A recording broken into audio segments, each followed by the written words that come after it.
You are now listening to the Lunch and Learn with Dr. Barry. This is episode 18. Thanks for listening to the Lunch and Learn with Dr. Barry, here to help educate, motivate, and put you on the right path to take control of your health through weekly discussions on topics in the medical field, public health arena, and in your community. And now your host, Dr. Barry.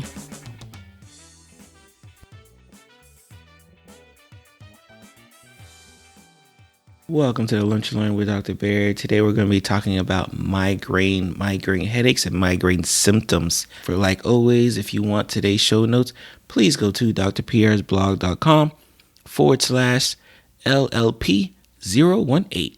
Again, if you want the show notes for today, please go to drpierresblog.com/LLP018. And again, today we're going to be talking about migraines. I'm going to be talking about migraine symptoms and signs that you should be looking out for. I'm going to let you know when it's going to be a life or death situation, because I know a lot of people say they have migraines but don't really have migraines. And I'm going to give you some treatment options on how to get rid of your migraine today. So stay put and get ready for another great episode. So we're talking about headaches. And why are we talking about, in particular, we're talking about migraines. Tomorrow I'm actually doing the blog post. The medical spotlight will be on headaches in general, and I'm gonna, have a nice little graphic for those who want to sign in. Nice little quick bonus for those who want that to get like all the perspective takes on headaches, and so very excited about that. But today we're going to focus only on migraines. Why are we focusing only on migraines? Because I hear way too often patients who come to my office or who tell me, hey, doc, I'm suffering from migraines, right? Because migraines is a very big catchword. They know migraines, they know migraines are really, really bad. So everyone thinks they have them. And for my patients who have migraines, or especially, migraine is like a headache's here, and then migraines are like out the screen, right? So it's definitely something I wanted to kind of address and, get those, huge differences out there early. One, so that, of course, you don't keep going around telling people you have migraines when you really just have like a bad headache. And two, because the treatment is different, right? The treatment is different whether you're just dealing with a regular headache. And we'll talk about different types of headaches tomorrow versus when you're dealing with just the migraines. So I want to give you an example of what a patient who usually will come into the doctor's office, usually will come into even the hospital. Again, how many of you went to the doctor? How many of you went to the ER for a headache, right? So just to give you an idea how severe some of these migraines are. Your typical patient who is complaining about migraines, one will be complaining about this throbbing sensation of pain that's usually on one side.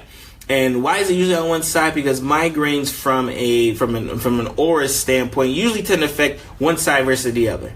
If you have a really, really bad headache that that seems to go all around, it just kind of seems to be all the way out there, we get concerned, especially from a medicine standpoint. I get concerned of more than just a migraine, right? Just to kind of give you an idea. So, that your typical patient is usually going to be complaining about symptoms of a really, really bad throbbing. And there's usually the sensation to give you this throbbing headache, usually on the left side, usually on the right side, whatever. It doesn't matter what side. It's usually on one side versus the other.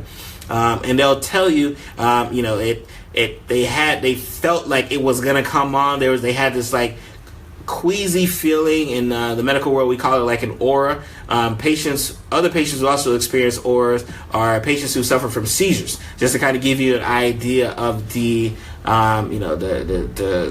status as far as from the complaints of what they kind of feel. So they feel this really, really bad sensation, pain. It's sometimes they get numbness, sometimes they get nauseous, sometimes they want to like throw up. Very common. Hey, Carrie, thank you for joining. Thank you for liking and sharing.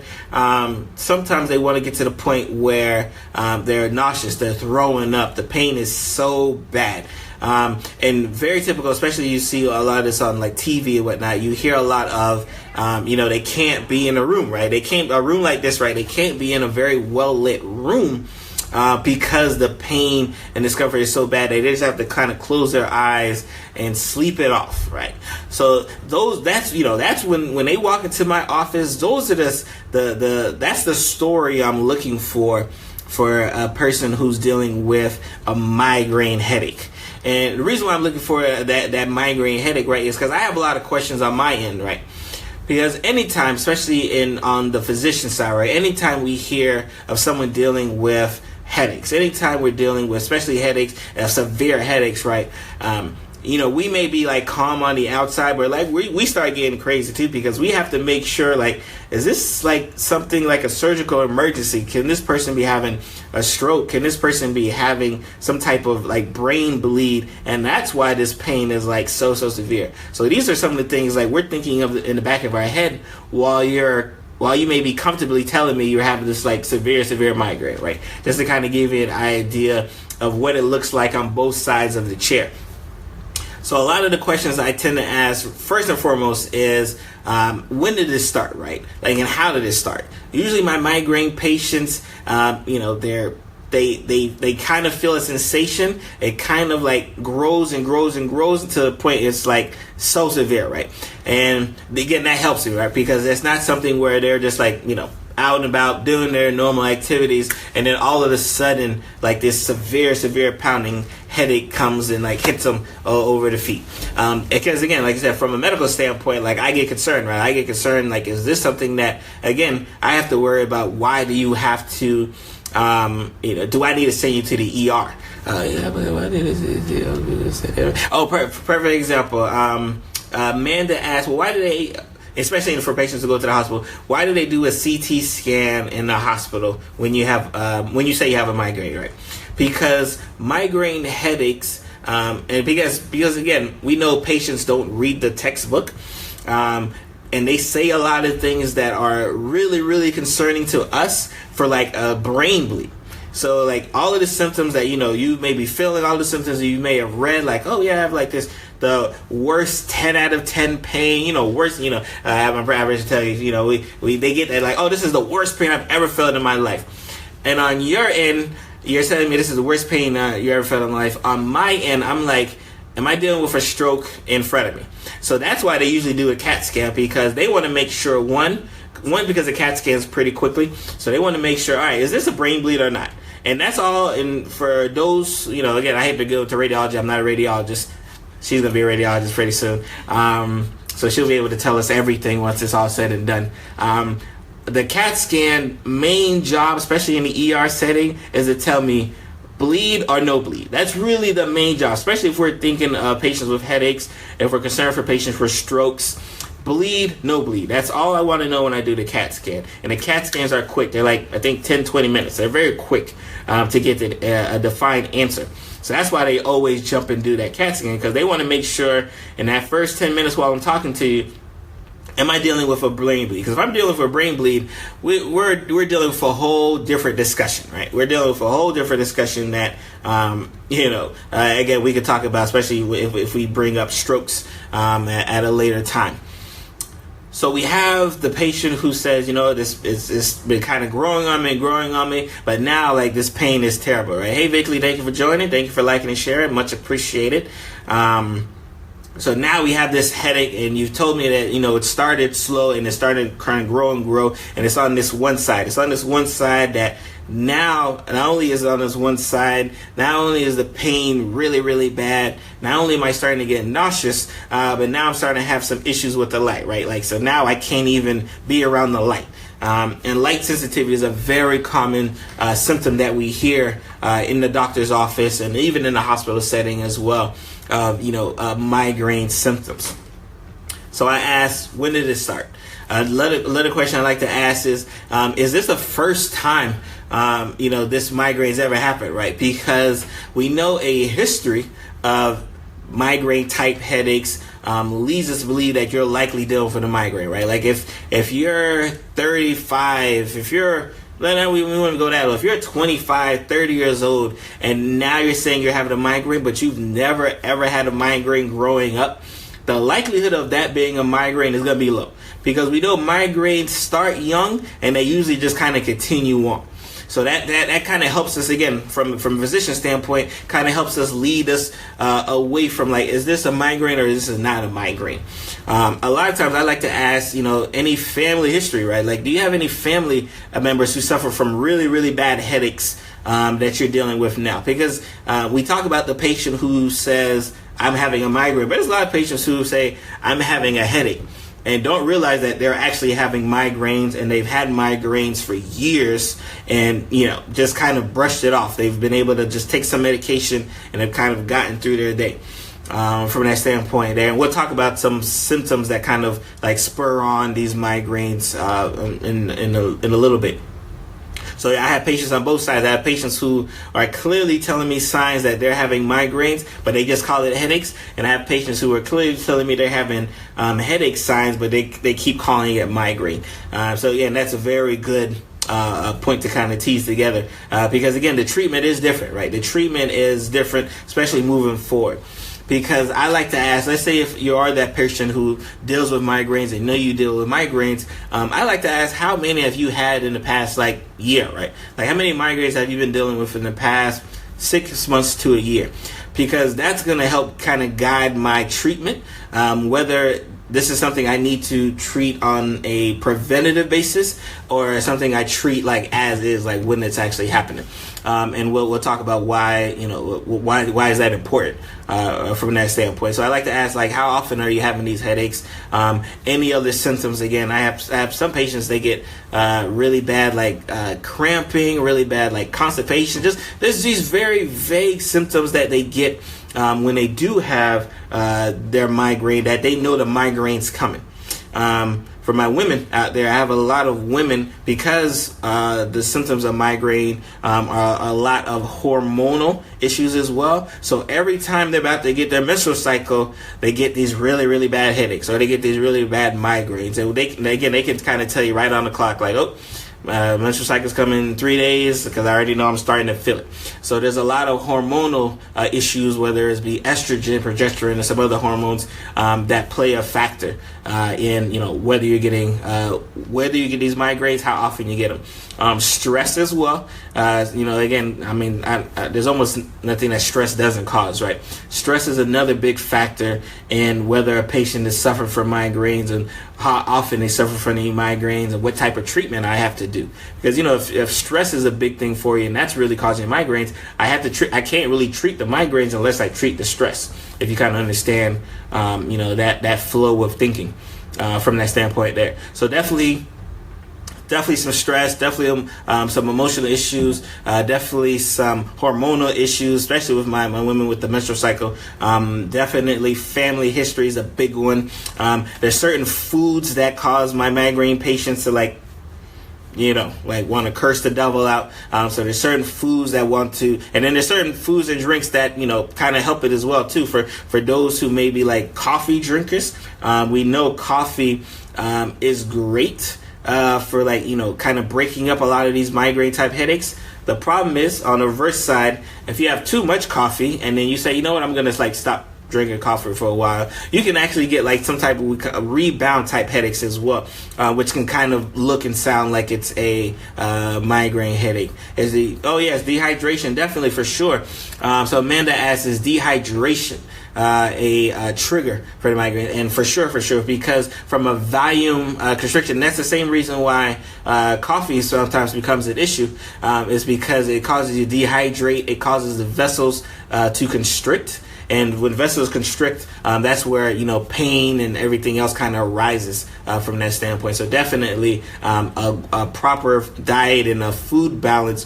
and liquid and food and everything, it can play a big factor in, where we get some headaches. Yes. Can I ask a question? Yes, you can. Are there any common medications that have headache as a side effect, or particularly migraines? So are there any ones that people should watch out for? For my women, birth control. Birth control is a big one. Birth control is a big side effect, is getting headaches.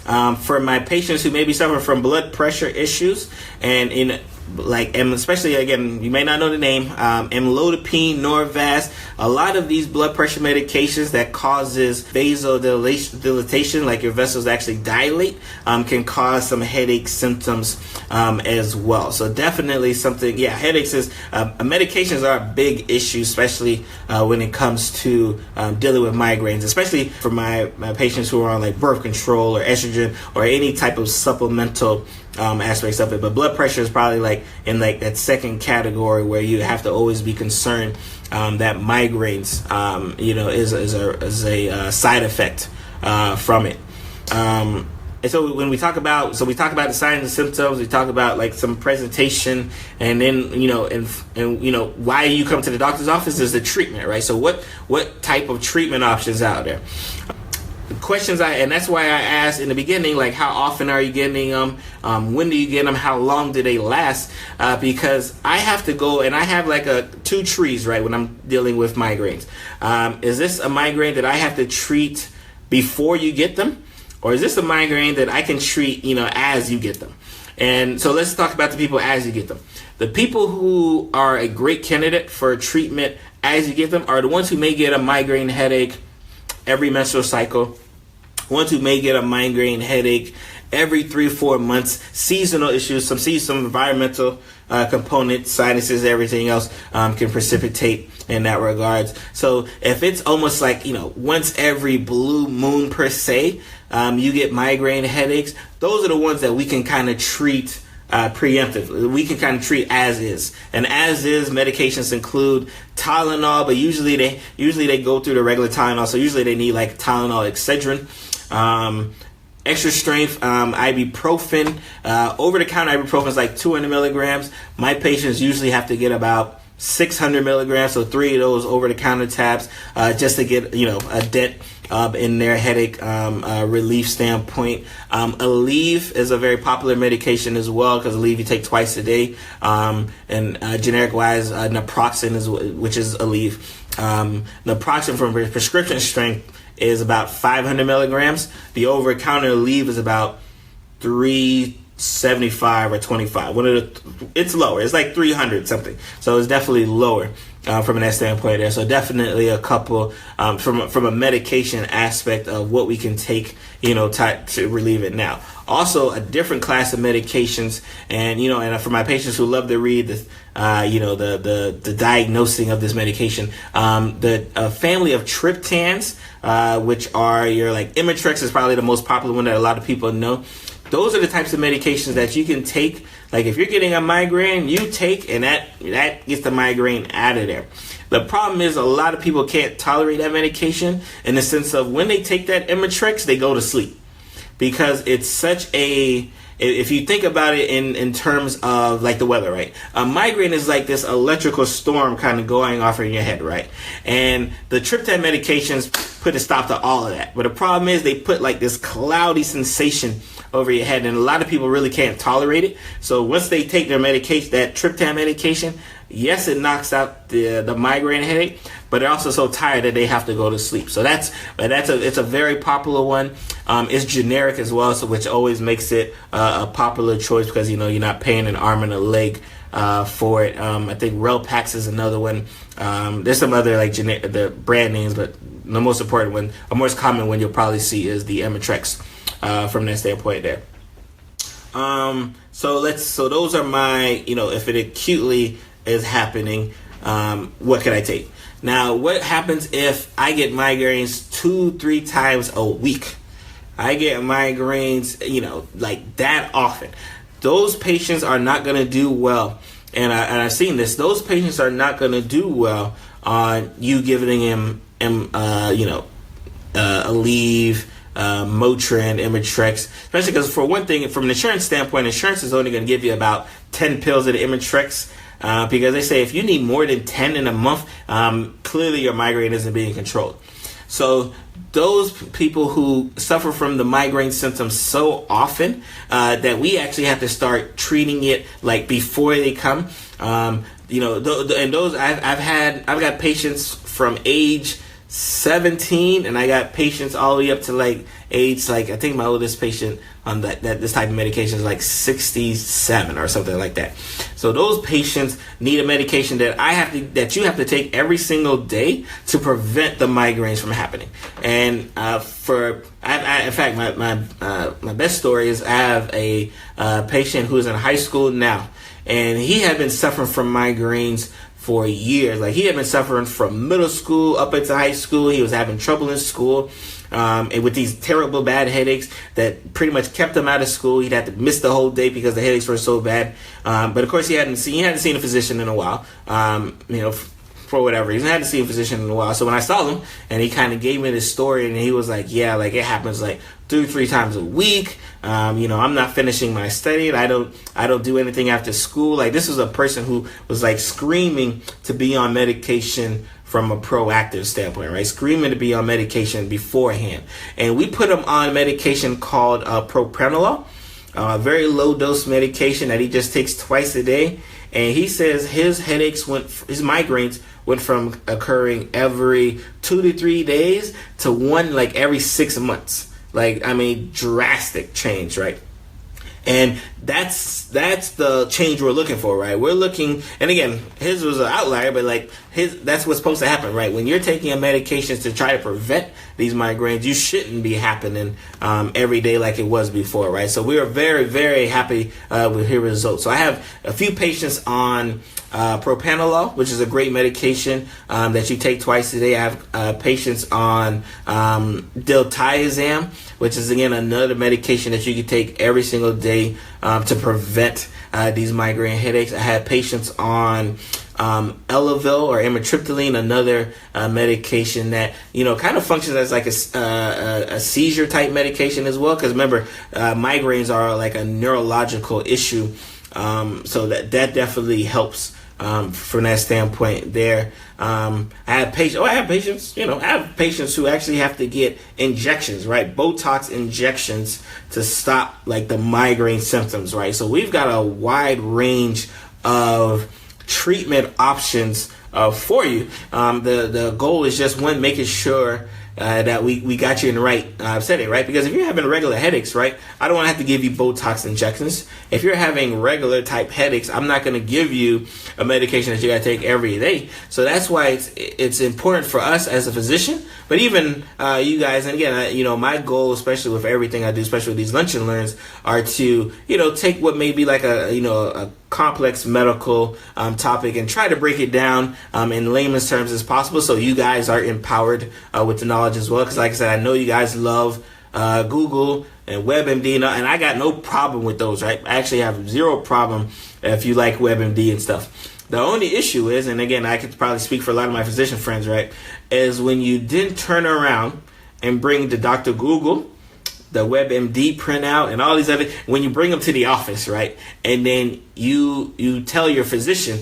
like, no, I printed it off this website, and I'm gonna go off this, right? That's where we start having problems, right? That's for another discussion, but that's where we start having problems with the whole WebMD. But like, if you like to educate yourself, and you're not, because I can tell you right now, and you could do this with Google headache on go to WebMD and do headache, it's going to say brain cancer, right? So that's the problem, right? Because I don't want you to go looking at WebMD and then it says I have a headache, and then it says one of the causes of headaches is brain cancer, and then you tell me you have brain cancer, right? Because that's where the problems arise, right? So that's where the Dr. Google and everybody else kind of differentiates, right? Because we don't want that to happen.